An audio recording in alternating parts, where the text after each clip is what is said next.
나중 행위가 처음보다 많은 두아디라 교회, 이 제목으로 같이 은혜를 나누기를 원합니다. 두아디라 지역, 두아디라 도시 또는 그 교회는 그 당시에 어떻게 보면 7개 도시가 언급되고 교회가 언급되는데, 여기에서 조금 비교적 주목받지 못한 곳으로 이렇게 평가를 좀 받습니다. 뭐 세상적으로나 교회도 그렇게 큰 것 같지는 않아요. 그런데 주님의 가장 많은 관심을 사실 받고 있는 곳이 이 두아디라 교회입니다. 그걸 어떻게 할 수 있느냐? 7개 서신 중에 제일 분량이 많아요. 지금 얼마입니까? 11절, 12절에 걸쳐서 주님이 말씀하고 있고, 그들에게 주는 어떤 하나님의 어떤 그 책망, 또는 그들에게 준 하나님의 어떤 보상이라는 것도 가장 강력하다, 이렇게 생각이 됩니다. 이 두아디라 교회는 작지만 많은 일을 했던 그런 교회로 볼 수가 있어요. 그 19절에 내 사업과 사랑과 믿음과 섬김과 인내를 아노니, 명사를 이렇게 얘기하고 있지만 5가지를 얘기합니다. 사업, 사랑, 믿음, 섬김, 인내. 이 사업은 행위로 바꿀 수가 있습니다. 행위. 그러니까 사실은 이 5가지인 거 4가지일 수가 있어요. 다음에. 근데 이 행위라는 건 굉장히 중요합니다. 니들이 뭘 했느냐? 그 사랑은 뭐예요? 항상 얘기지만 하나님을 사랑하고 성도들 간에 연대하고 나눠주고 기도하고, 이게 사랑입니다. 믿음이란 건 뭡니까? 어려움 속에서도 굳건히 신앙을 지키는 것, 배교하지 않는 것, 그리고 좀 더 나아가서는 복음을 전하는 것, 이게 다 믿음과 관련된 것들입니다. 섬김은 뭡니까? 섬김은 서로 공동체 안에 섬길 뿐만 아니라 세상을 섬기는 사람들입니다. 나중에 가게 되면은 초대교회가 했던 것 중에 하나가 어떤 이 지역 같은데, 어떤 도시 같은데 전염병이 돌고 막 그래요. 그러면 그곳을 찾아가서 그 사람들과 함께 먹을 것을 나누고 이렇게 여러 가지 그 죽은 자나 환자들에게 돌봤던 게 초대교회 했던 그 아주 대단한 그 사역들, 그 때문에 많이 죽기도 하고 막 그랬죠. 그게 바로 섬김입니다.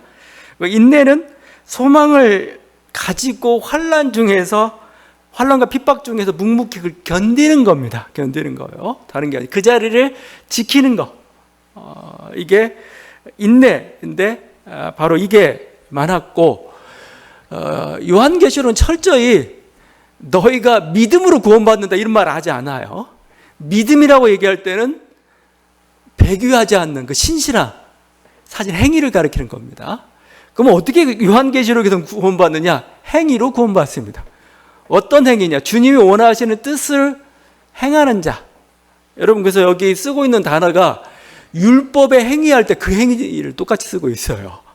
그러니까 사실은 우리 인생이란 건 결국 뭐냐라고 해서 여러분 인생을 평가하는 건 뭐예요? 여러분의 인생의 행동들입니다. 여러분의 인생의 사건들입니다. 무슨 일을 했고 무슨 행동을 했는가가 여러분이에요. 나중에 그걸 가지고 하나님이 심판할 겁니다. 여러분의 마음의 생각, 나는 이러려고 그랬는데, 의도가 중요한 게 아닙니다. 아니면 목표가 중요한 게 아니에요. 실제적으로 무슨 일을 했느냐 이겁니다. 근데 주님이 이렇게 명사로 나열할 정도로 두아디라 교회는 많은 일들을 했다.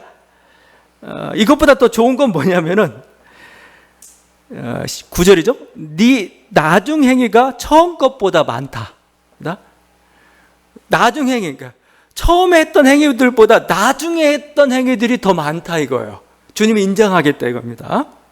처음의 사랑보다 나중 사랑이 더 많고, 믿음보다 나중 믿음이 더한 거고, 섬김이 나중 섬김이 더 많아져가는 그거죠. 근데 여러분, 나중이 좋은 게 좋아요. 그러니까 처음은 좀 그래도 나중이 창대하고 나중이 명예롭고 나중에 많은 일을 하고 있는 게 중요한 겁니다. 시작은 좋았는데 나중에 안 좋으면 굉장히 모든 게 다 안 좋은 것처럼 이렇게 평가를 좀 받게 돼요. 전반전보다 더 중요한 게 후반전이에요. 후반전의 모습을 어떻게 아름답게 정리해 가느냐. 왜냐면 그거에 따라서, 그러니까 사실 전반전은 좀 멀어요. 사람들 인식 속에서. 그걸 가지고 평가를 하는 거죠. 우리 교회는 어떤가? 지금 우리 교회는 처음보다 나중이 나은 건가? 성경면에서 보면은 처음엔 거의 없었으니까 그냥 돈으로 지원한 정도지만 요즘은 조금 나아진 정도라고 좀 볼 수가 있어요. 근데 좀 더 나아지기를 바라요. 에베소 교회도 이제 나중에 보겠지만 하여튼 그 우리들의 인생도 마찬가지로 우리들의 인생도 그 갈수록 그걸 우리가 이제 그렇게 표현하죠. 결국 열매라는 표현을 쓰고 있습니다. 아니면 나무에 비유하면은 이제 나무가 그늘을 들이우는 그게 뭔가 혜택을 세상에 보여주는 거죠. 그게 많은 인생 이게 괜찮은 그런 성공적 인생으로 보여집니다. 뭐 우리 한국 교회는 어떤가? 한국 교회는 처음은 좋았는데 이제 나중 바로 지금이죠. 지금 뭐 그걸 나중이라고 볼 수는 없어요. 아직 나중은 아직 오진 않았으니까. 근데 지금으로서는 현재가 나중이에요. 지금 현재로서는 좀 위태로운 게 지금 우리 한국 교회입니다. 지금 에베소 교회가 받았던 경고, 네 촛대를 옮기리라는 지금 그 위기가 느껴지는지 모르겠어요. 그 경고가 지금 느껴지고 있는지 모르겠어요. 느껴지는 것 같아요. 느끼고 있는 것 같아요. 한국 교회가. 근데 반응을 엉뚱하게 하고 있어요. 위기가 처했으면 그 위기에 맞는 대처를 해야 되는데 오히려 엉뚱한 방향으로 위기를 타개하려는데 더 악화됩니다. 세상이 항상 그렇게 돼요. 우리도 마찬가지입니다. 우리 인생이란 것도 나이가 들고 연륜이 들어갈수록 좀 더 좀 추해지면 안 돼요. 추해지면 안 됩니다. 이렇게 작은 샘으로 출발했지만 좀 더 이렇게 개울이 되고 강을 이루고 그래서 큰 바다에 이루는 그 모습이 커지고 전진하는 그 모습이 보여야 합니다. 그래서 어떻게 보면은 이런 기대를 갖는 것도 좋겠어요. 어떤 기대냐면 뭐 지금은 이제 다 늙었지만 그래도 여러분 앞으로 뭐 보면은 막 여러분 나이대에 따라서 40, 50년을 더 살아야 될 분도 있습니다. 아직은 뭐 얼마 안 사는 분이지만 앞으로 40, 50년인데 내가 예수를 더 많이 알고 내가 인생에 대해 어느 정도 연륜을 깨닫고 그래서 나의 어떤 인격이나 나의 영향력이 좀 더 성장해가지고 아주 멋진 사람이 되어 있는 그 모습 그걸 좀 한번 그려보는 것도 좋을 것 같아요. 그냥 난 끝났어. 그냥 아닙니다. 여러분에겐 지금 나중이 기다리고 있습니다. 나중을 어떻게 만들어 가느냐에 따라서 여러분의 인생이 다시 평가가 됩니다. 근데 두아디라 교회는 나중이 괜찮았다. 더 괜찮다고 지금 칭찬을 받고 있습니다. 근데 이 두아디라 교회가 다 잘했는데 이제 좀 못한 게 있습니다. 그걸 책망하죠. 그게 20절입니다. 자칭 선지자라는 여자 이세벨을 네가 용납하였다. 자칭 선지자는 여자 이세벨을 네가 용납했다. 지금 선지자가 여자 선지자인데 이름이 이세벨이 아닙니다. 이세벨이 아니고 이세벨과 같이 그 이스라엘을 바알 신앙으로 이렇게 타락시켰던. 그러니까 이세벨은 그 아합 왕의 아내죠, 부인이죠. 근데 원래 저쪽 두로와 시돈 쪽에 그 공주였어요. 가지고 이스라엘 와가지고 바알 신앙을 막 집어넣었던 그 존재인데 바로 그런처럼 그 이세벨과 같이 이스라엘 타락했던 그런 선지자를 지금 얘기하고 있는 겁니다. 근데 이 두아디라 교회는 이 여성의 활동들이 조금 주목할 만합니다. 여기 분명 여자라고 하고 있어요. 계속 나중에 뭐 나오는데 전부 그녀로 바꿔야 됩니다. 그러니까 여성입니다, 여성.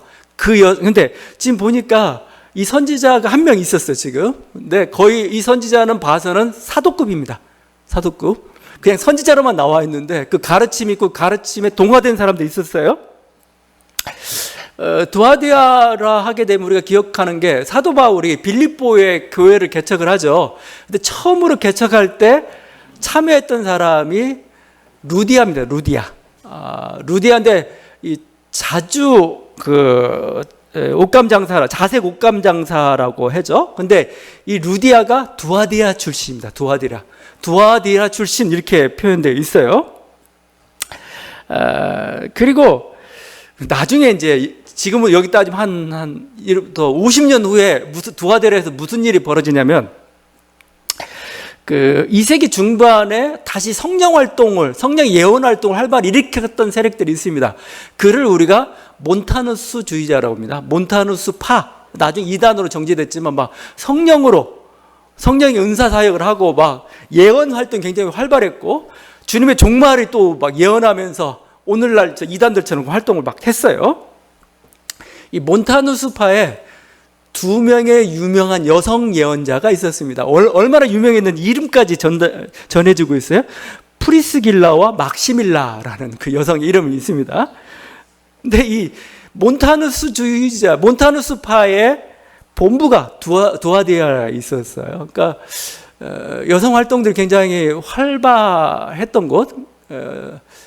초대교회 그런 곳이 몇 개 있습니다. 빌립보도 마찬가지고 두아디아로 그런 곳입니다. 자, 근데 지금 보니까 이 여성 예언자가 거의 사도급으로 활동을 하는데 두아디아 교회가 여성 예언자를 받아들였습니다. 에베소 교회는 어떻게 했죠? 에베소 교회는 거짓 사도들을 물리쳤다고 표현했어요. 물리쳤는데 두아디아 교회는 이들을 받아들였다는 건 뭐죠? 가정교회에 받아들여가지고 이 사람하고 여기서 계속 사역하고 말씀을 전할 수 있도록 했다는 겁니다. 그래가지고 그 중에 일부가 그 가르침에 미혹됐다는 거죠. 그러면 이 이세벨과 같은 이 여선지자는 뭘 가르쳤느냐? 앞에서 계속 반복되는 겁니다. 우상 제물에 먹는 것과 관련된 거였습니다. 지금 그래서 지금 7개의 교회를 언급하고 있는데 7개의 교회에 제일 문제가 되고 있는 게 지금 우상 숭배가 아니에요. 우상 제물 문제입니다. 이 우상 제물 문제를 어떻게 취급할 거냐 가지고 굉장한 지금 갈등이 있는 걸 우리가 볼 수가 있어요. 그래서 여러분이 거기 반복해서 행음하게 했다, 음행했다 이렇게 표현하는데 음행은 윤리적 타락 얘기하는 거 아니에요. 윤리적 타락이나 실제 우상 숭배를 얘기하는 거 아닙니다. 제가 계속 얘기하지만 초대교회는 우상 숭배 하지 않았어요. 우상 숭배자는 조금도 이렇게 한 그릇 발디딜 수가 없어요. 그러면 초대교회가 간음이나 음행을 했는데 그것도 초대교회 용납 못하죠. 그건 아닙니다. 그래서 초대교회도 자꾸 음행이다, 간음이다 이렇게 얘기할 때는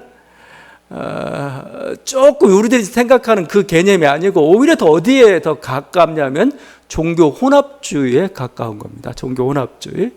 보통 종교 혼합주의자들을 그렇게 그런 식으로 구약에서 불렀으니까 음행했다, 간음했다, 그러니까 행음했다라고 했을 때 예를 들면 호세아 같은 경우, 호세의 아내 같은 경우가 좀 대표적이고 막 그렇죠. 그 우상숭배와 관련된 걸 얘기하고 있는 겁니다. 근데 하여튼 그게 연장돼가지고 지금 여기서라고 할 때는 초대교회 우상숭배 않는다고 그랬죠. 그럼 여기는 약간 종교 혼합주의인데 그 종교 혼합주의가 결국은 뭐냐? 우상의 재물을 먹는 행위를 가리킨 겁니다. 우상의 재물 먹는 것을 우상숭배와 같이 여겼고 그래서 지금 이렇게 얘기하고 있는 거예요. 제가 지난번에도 얘기했지만 다시 한번 좀 정리하겠습니다. 우상 재물 먹는 것은 단순히 아예 안 먹으면 그만이잖아요. 근데 단순한 문제가 아닙니다. 왜냐하면 고대 사회는 거의 신전제의가 만연했던 사회죠. 내가 어떤 공동체에 속했어요. 어떤 조합에 참여했어요. 그러면 제일 중요한 행사가 만찬 행사예요. 근데 그 만찬에 나온 고기들은 다 뭐예요? 다 우상제의 하고 난 다음에 나온 음식들이에요. 나는 지금 그 음식을 먹어야 되느냐 안 먹어야 되느냐. 내가 바울이 얘기했지만 친구 집을 방문했습니다. 친구 집을 방문했는데 고기가 나왔어요. 근데 이 친구가 어떤 다른 우상을 섬기고 있어요.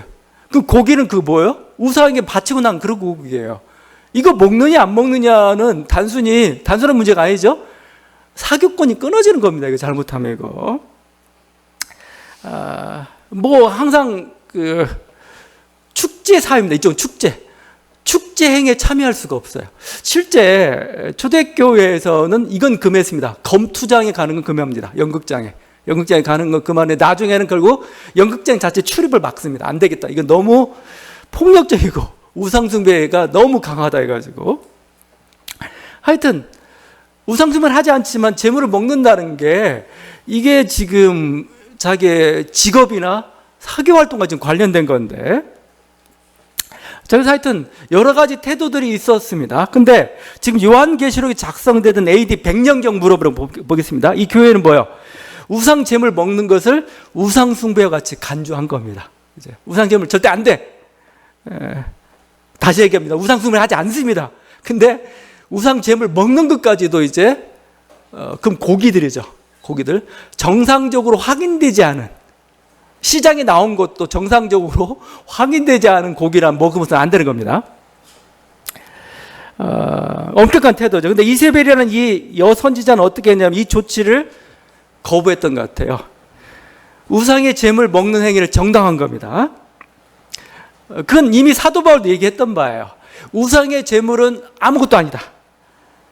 그리고 우리가 믿음을 가지고 있다면 뭐요? 어떤 행위를 해도 무방하다. 이게 자유로운 태도인데 이 태도를 견지했고, 이러면 성도들이 좋아하죠. 그래, 좋죠. 그래. 난 그렇지 않아도 걔도 꺼리꼈는데 당시 정당이 좋다 이거죠. 자, 근데 사도 바울이 더 했던 말이 있죠. 신앙인은 모든 것에 자유하지만 뭐죠? 또 그 자유는 뭐죠? 사랑에 매이는 거죠. 사랑에. 하나님은 무한하지만 하나님은 사랑이셔요. 사랑이라는 건 결국 뭡니까? 사랑이라는 것은 매이는 겁니다. 사랑은 얼마나, 사랑하면 자기 시간과 그 모든 헌신과 모든 걸 다 내어놓아야 돼요. 그건 제한을 당하는 거죠. 무한하신 하나님이 그렇지 않아요. 인간의 사랑도 마찬가지입니다. 내가 자유롭지만 사랑 때문에 포기하는 일이 발생을 해요. 사도 바울은 우상의 제물은 아무것도 아니고 그걸 어떤 것을 먹을 수 있는 그 담대함과 자유함을 가지고 있지만, 만약에 이것 때문에 다른 형제가 실족하거나 시험 든다면 나는 영원히 고기를 먹지 않겠다, 그런 태도를 보였던 거죠.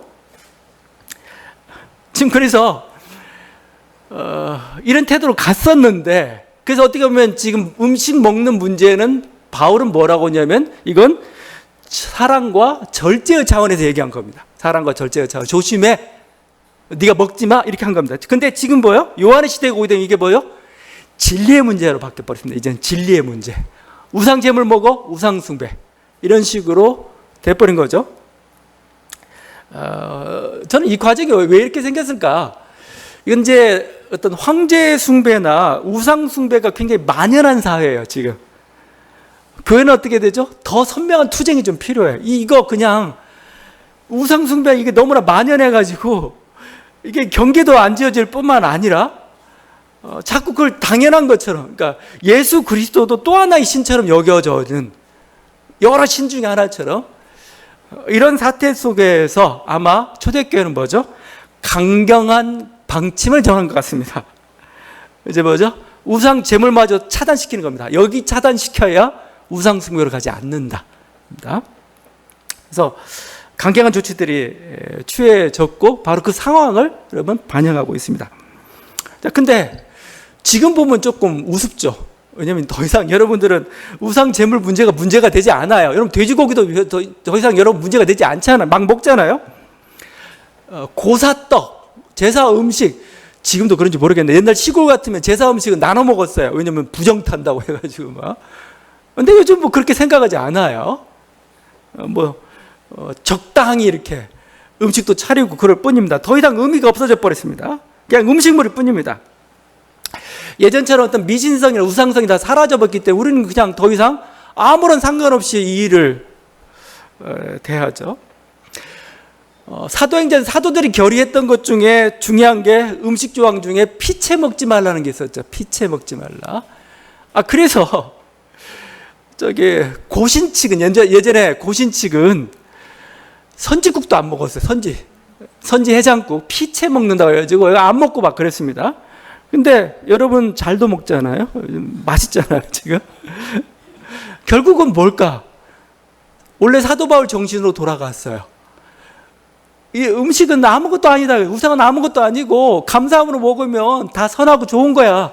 사도 바울의 태도죠. 이제 제사 문제도 어떻게 됐습니까? 제사 문제도 그때 그 많은 핍박과 박해가 있었는데도 이제는 뭐요? 제사 드려도 괜찮다. 이제는 추도 예배 형식으로 바꿨잖아요. 장례식장에 가서 절을 해도 이제는 우상 숭배가 아닙니다. 예전에 한참 이 절하는 게 우상 숭배라 해가지고 어떤 일이 벌어졌냐면 아들이 뭔가 이렇게 신학교에서 전도사를 하다가 이렇게 이게 일제시대 얘기인가 제가 50년대 얘기인가 좀 정확히 모르겠는데 왔어요. 와가지고 거의 일제시대 얘기했습니다. 아들이 아버지한테 절을 했어요. 절을 하려고 아버지가 정색하면 아버지도 신앙이 좋았나 봐. 우상숭배라고 절하지 말라고 했습니다. 그러니까 그런 시대도 있었습니다. 근데 지금은 당연히 하죠. 절을 해야 세뱃돈이 많이 나오니까 이거. 그러니까 이제는 더 이상 아무 게 아닌 게 돼버렸어요. 물론 여전히 지금 우리가 장례식장에 가가지고 신앙인들 중에는 절을 하지 않습니다. 그리고 그냥 가볍게 이렇게 묵도하는 식으로 이렇게 하죠. 근데 묵도하는 것도 이제 기독적 관례로서 받아 적고 저는 절하는 것도 이제 무방하다고 생각해요. 근데 뭐 여기까지는 아직은 뭐 이렇게 뭐 여러 가지 생각이 있을 수 있겠지만, 자, 그럼 제가 얘기하는 거 뭐냐면 시대나 문화마다 신앙의 정체성을 드러내는 규례나 금지가 있다는 겁니다. 이때는 이게 너무 중요했어요. 이게 우리 신앙을 드러내는 거예요. 근데 시대나 문화가 바뀌면은 그때는 중요했는데, 그때는 그렇게 심각했는데 지금은 아무것도 아닌 게 있어요. 그냥 우리가 그걸 받아들여야 됩니다. 이걸 받아들이지 못하면 무슨 일이 발생하느냐? 나는 성경을 너무나 하나님이 주신 한자 한자가 다 하나님 주신 그 축자 영감이다라고 해가지고 나는 문자 하나다도 그대로 지키겠다. 그러다 무슨 일이 발생하냐면 고대 윤리도 고대 문화도 그대로 수용하겠다가 돼버린 겁니다. 그게 진리인 것처럼 얘기하게 되면은 그게 웃기게 되는 거예요, 지금. 그게 고루한 자가 되고 신실한 자가 아니고 그걸 우리가 바리새주의라고 표현합니다. 교리주의자가 됩니다. 교리주의자가 사람을 죽여요. 무서운 겁니다, 여러분. 교리주의자, 탈레반 뭐 얘기하는데 근본주의자들 제일 위험합니다. 지금은 그냥 이렇게 하고 있죠.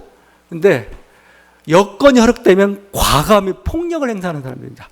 뭐죠? 논리가 쟤들은 죽어도 싸. 교리를 어겼기 때문에. 문자주의자가 가지고 온 이 섬뜩한 폭력들이 있습니다. 폭력들.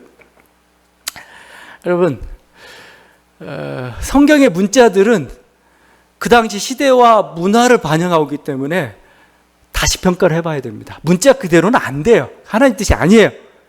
다시 한번 평가해보고 이게 하나님의 뜻에 맞는지 맞지 않는지를 결정하는 게 교회가 해야 될 일입니다. 목회자한테 준 게 그거예요, 그거. 그때 필요한 게 뭐예요? 성서 해석이죠, 성서 해석. 원래 하나님 뜻은 이랬는데 지금 보니까 이게 하나님의 뜻이구나. 거기서 해석을 합니다, 해석. 그 지금 유대교 전쟁이 이렇게 막 그래서 좀 그렇지만 유대교의 좀 그 대단한 것 중에 하나가 뭐냐면은 말씀 해석권을 줘요. 말씀 해석하는 거에 대해서 하나님도 타치를 못합니다. 하나님이 랍비들이 성경 연구하고 있는데 하나님 이렇게 구경 왔어요. 니네 뭐하니? 했더니 우린 지금 말씀 연구하고 바꾸다고 해요.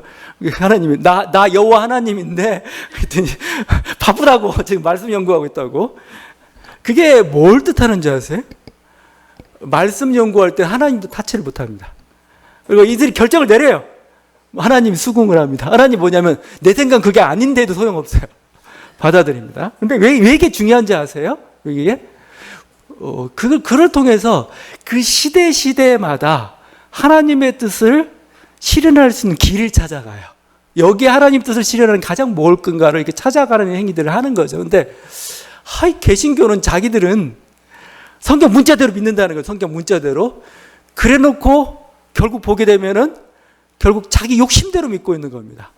자기 욕망대로. 그래서 자기 지키고 싶은 건 지키고 안 지키고 싶은 건 무마해버려요. 이렇게. 뭐 성경대로 문자대로 한다면 가늠한 자든 돌로 쳐 죽여야 되죠. 근데 왜 안 해요? 그거 돌로 쳐 죽여라 이거 문자대로 그렇다 안 하죠. 이게 적용하는 거 그건 필요한 겁니다. 제가 얘기하는 것은 이제 이 시대와 문화를 통해 충분히 하나님 뜻을 드러냈고 그 시대와 문화가 바뀌었으면은 다시 새로운 해석하고 새롭게 적용하고 이렇게 가야 되는 겁니다. 영원한 건 문자가 아니에요. 영원한 건 하나님이지 문자가 아닙니다. 하나님은 문자로 규정되는 분이 아니에요. 하나님은 살아계신 하나님이에요. 그죠? 자, 이런 어떤 이세벨의 노선에 대해서 하여튼 지금 이 세계는 굉장히 강고한 태도를 취했고 그에 대해서 지금 하나님은 이세벨의 노선을 따르는 자들에게는 하나님 심판이, 그러니까 그 시대에는 뭐요?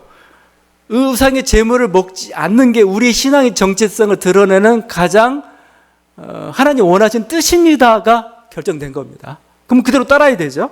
이거에 대해서 따르지 않는 자들에게 심판을 내릴 걸 하나님이 심판하겠다는 겁니다. 근데 그 심판이 보통 심판은 종말이죠. 현재 그 심판이 내려진다 합니다. 그게 22절입니다. 볼지어다 내가 그를 침상에 던질 터여 또 그와 더불어 간음한 자들도 만일 그의 행위를 회개하지 아니하면 큰 환난 가운데 던지리라. 그죠? 여기 그는 그녀입니다. 그녀. 이세벨이라 불리는 여선지자에게 임하는 심판을 얘기합니다. 침상에 던진다는 게 뭘까요? 침상에? 이건 질병에 걸린다는 겁니다. 침상에 왜 누워있어요? 물론 잘 때도 누워있지만 병 들어있을 때도 누워있는 거죠.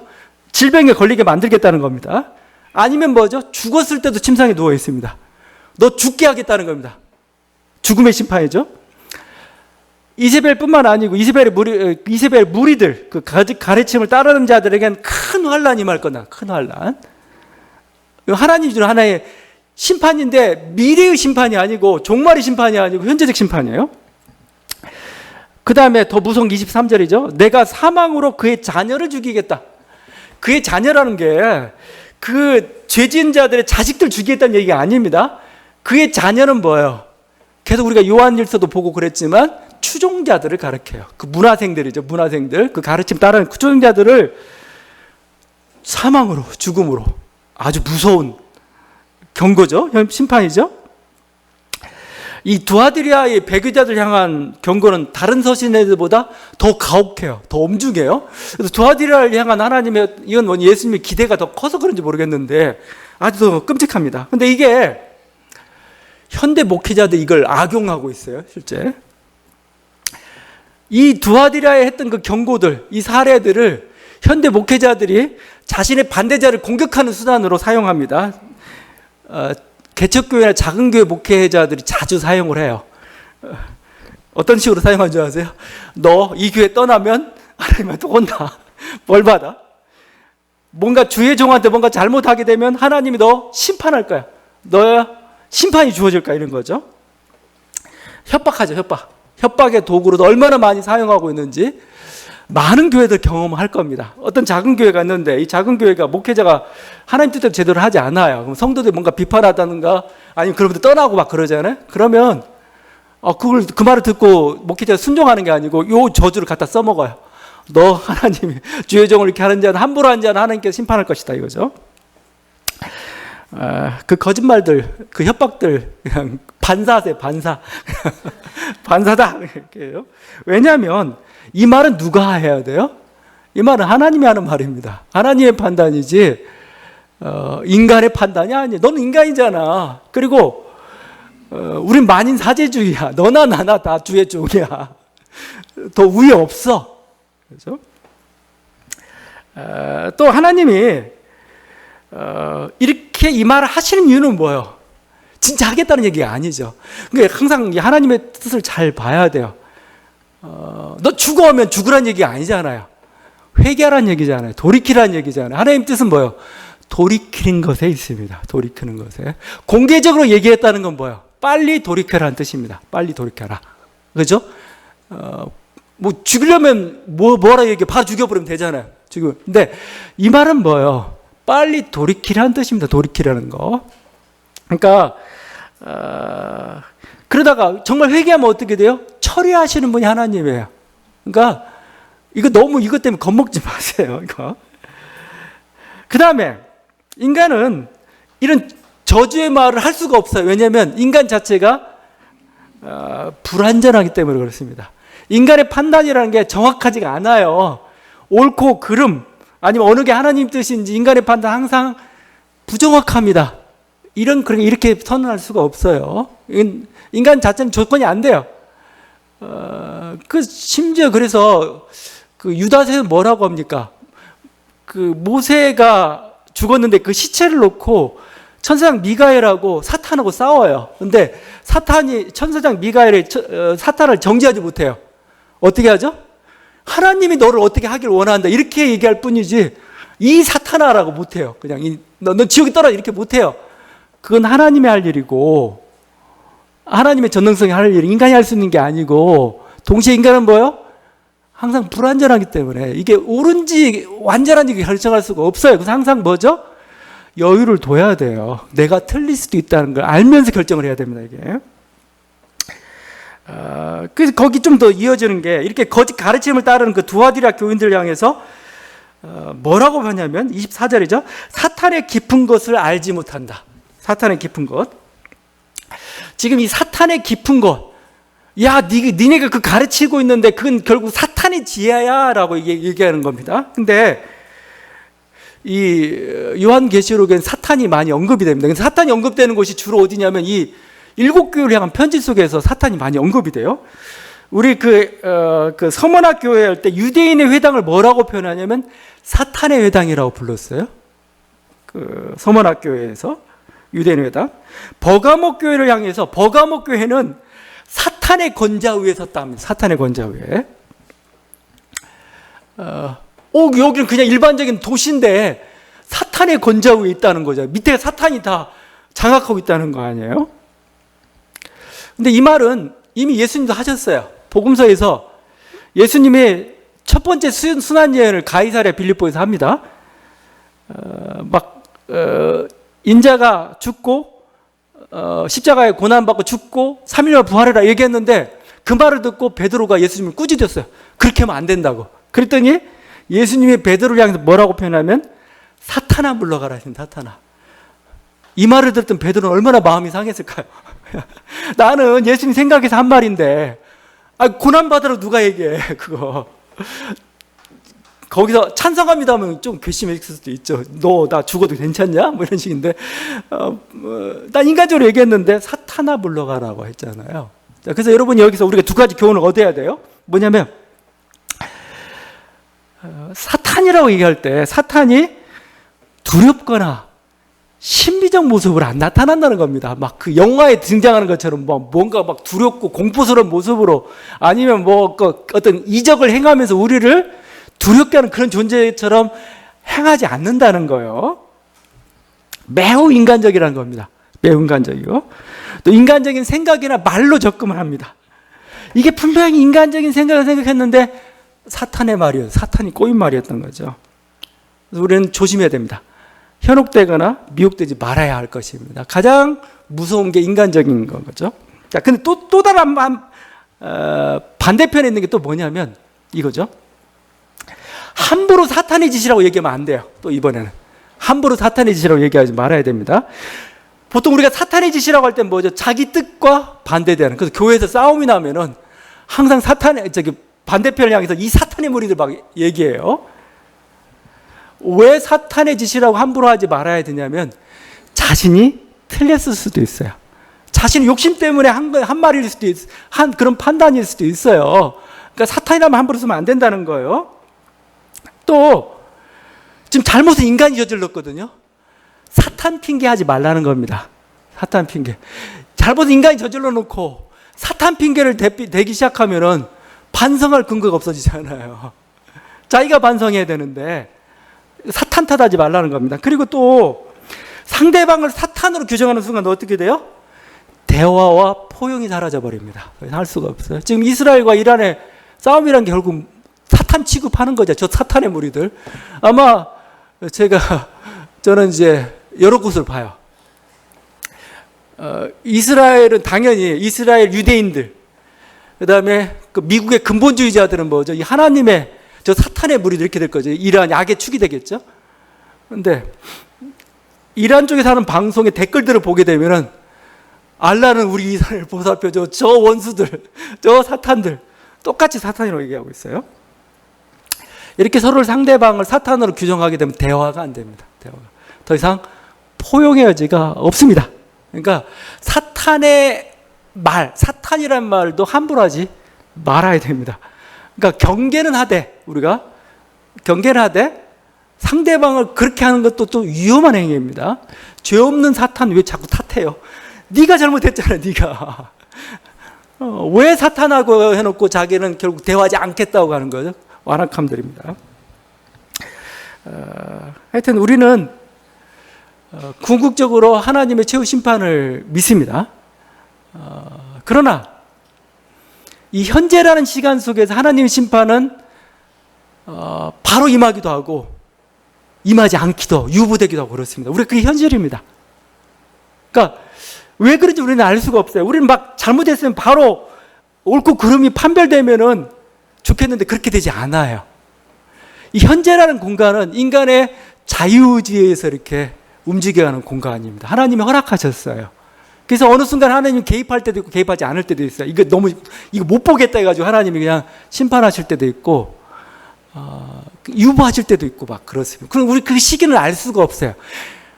하나님 심판은 믿는데 그게 어떤 방식으로 어떤 때 임할지 우리는 알 수가 없어요. 그렇다고서 악인들이 불의에 대해서 나는 괜찮아 하면 안 된다는 겁니다. 지금 뭐요? 심판이 유보되고 있을 뿐이에요. 유보되고 있을 뿐입니다. 지금 현재란 시간은 뭐예요? 회개하고 반성해라. 그죠? 그러면 돌이킬 수 있습니다. 나중에 죽어서는 돌이킬 수 없지만 현재란 시간은 뭐예요? 어떤 선택을 할 수도 있고 그거에 따라서 여러분의 인생을 달리게 만들어낼 수도 있어요. 이 현재라는 시간 얼마나 중요한데. 그래서 지금 유보되고 있는 거라 생각해야 되지 하나님 심판이 없다라고 생각하면 안 되는 겁니다. 이 말씀 경고의 말씀입니다. 자, 그러나 주님의 뜻을 쫓아서 이기는 자는 끝까지 그리고 끝까지 내 일을 지키는 자는 주님께서 만국을 다스리는 권세를 주십니다. 굉장히 이 두아디라 교회에 주는 전세는 굉장히 현실적이기도 해요. 약간 추상적인 거였는데 여기는 아예 권세를 준다. 만국을 다스리는 권세. 그 권세가 27절입니다. 철장을 가지고 그들을 다스려 질그릇을 깨뜨린다. 이 권세는 사실은 시편 2편에 나와 있는 권세입니다. 이스라엘 왕이 등극을 해요. 왕의 등극을 하는데 그때 이스라엘은 작은 나라잖아요. 작은 나라. 막 남쪽의 애국과 북쪽의 메소포타미아 문명권 충돌하고 있는 아주 작은 나라인데 여기에 왕으로 등극하는데 하나님의 여기에 권세를 줘. 어떤 철장 권세. 넌 철장 권세를 주겠다. 이 철 몽둥이로 뭐죠? 질그릇을 깬다. 질그릇. 사기 그릇 막 이런 그릇 뭐 그냥 철장으로 좀 와장창 깨지죠. 그런 권세를 주겠다 이거죠. 이게 이스라엘 왕을 향한 하나님의 약속이에요. 근데 이게 메시아 예수 그리스도의 약속으로 바뀝니다. 그래서 이제 그리스도가 이 철장 권세를 가지고 세상을 통치하는 통치자로서 등장을 해요. 근데 이게 뭐죠? 이 철장 권세가 이제 두아디라 교회한테 넘어갑니다. 다시. 내 이 철장 권세 너에게 주겠어 이거죠. 이게 미래의 약속이냐? 미래의 약속만은 아니에요. 그죠? 현재 우리에게 영향을 미치고 있습니다. 그리고 미래에 우리 주어질 거예요. 미래 주어질 거예요. 약속하고 있는데 미래 주어질 거란 뭐죠? 우리는 뭐요? 이미 이걸 소유한 자들입니다. 미래라는 게 미래가 아니에요. 뭐 제가 가끔 얘기했지만 사장님 아들은 사장님이에요. 사장님 아들은 내가 이 여기에 이 통치권을 내가 장차 가질 거지만 뭐죠? 이미 그 권세를 행사를 해요. 이미 권세를 행사합니다. 이 철장 권세도 마찬가지입니다. 여러분 우리 손에는 철장 권세가 주어져 있습니다. 우리 인생을 가로막고 있는 문제들, 강고한 벽들, 원수들, 철장을 물리치며 부수며 나아가는 저와 여러분들에게 간절히 바랍니다. 우리들에게는 동시에 새벽별입니다. 이 새벽별은 예수님에게 붙였던 복이지만 다니엘서에서 이렇게 표현합니다. 지혜 있는 자는 궁창의 빛과 같이 빛날 것이요 많은 사람을 옳은 대로 돌아오게 한 자는 별과 같이 영원토록 빛나리라. 이 하나님 말씀을 지키며 그 길을 간 자에게 뭐예요? 별과 같이 영롱하게 빛나는 영화로운 존재를 만들겠다는 거거든요. 이제 두아디라 교회에서 지금 싸움입니다. 지금 우리의 인생의 어떤 싸움입니다. 지금 싸움은 굉장히 이렇게 뭔가 생활 속의 투쟁인 것 같기도 하고 그런 것 같지만 결국 이게 어떻게 보면 영원한 투쟁인 거고 뭔가 이런 영원한 투쟁 속에서 우리가 승리했을 때 하나님 우리가 어떻게 되는가? 우리는 별과 같은 존재로 빛날 거라고 이렇게 얘기를 하고 있습니다. 여러분 이 은혜가 우리는 별입니다. 우리는 새벽별 같은 영광스러운 존재들입니다. 이 은혜가 있는 저와 여러분들에게 현재 바랍니다. 기도하시겠습니다.